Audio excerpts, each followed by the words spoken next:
ಅದೇನ ಅದು ತೀರ್ಮಾನ ಯಾವಾರ ಅಪ್ಪಯ್ಯ ತೀರ್ಮಾನ ಯಾವಾರ ಅಲ್ಲ ಅಪ್ಪಯ್ಯ ಅದು ಐತಿ ಅಲ್ಲ. ನಾನು ಇಷ್ಟೆಲ್ಲ ಓದಿದ್ದು ನಿಂಗೆ ಬೇಸಾಯ ಮಾಡಕ್ಕ ಆಗಕ್ಕಿಲ್ಲ. ನಂದೇ ಒಂದು IT ಕಂಪನಿ ಮಾಡೇ ಮಾಡ್ತೀನಿ. ಬುಡದ್ ಬೇಡ ನೋಡೋ, ನಮ್ಮ ಕುಲಕಸ್ಬು ಬೇಸಾಯ ಮಾಡೋದು. ನಿನಗೆ ಓದಿಸಿ ಡಿಗ್ರಿ ಮಾಡಿಸಿದ್ದು ನನಗೂ ಓದಿಸಿ ಕ್ಯಾಪೆ ಕೆಲಸ ಸಹಾಯ ಆಗಲಿ, ಅದೇನೋ ಡಿನೋಟಿಫಿಕೇಶನ್ ಆಳುಕೊಂಡು ನನಗೂ ಓದಿಸಿ ಗೊತ್ತಾಗಲಿ. ನಿನ್ನೆ ಅಲ್ಲ ಇದು ಇರೋ ಜಮೀನು ಮಾಡಿ ಗೊತ್ತಿಲ್ಲದ ಕೆಲಸ ಯಾಕಿಲ್ಲ. ಹೋಗಿ ಈ ಕೆಲಸ ಮಾಡಿ.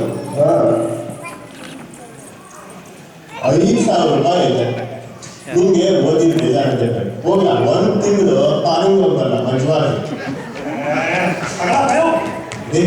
ಕೊಟ್ಟಿರೋದು 5,000 ರೂಪಾಯಿ ಪಾನಿಂಗ್ ಬರೀ ವ್ಯಾಪಾರ ಒಳಗೆ ಸಾಕಾಗಲ್ಲ.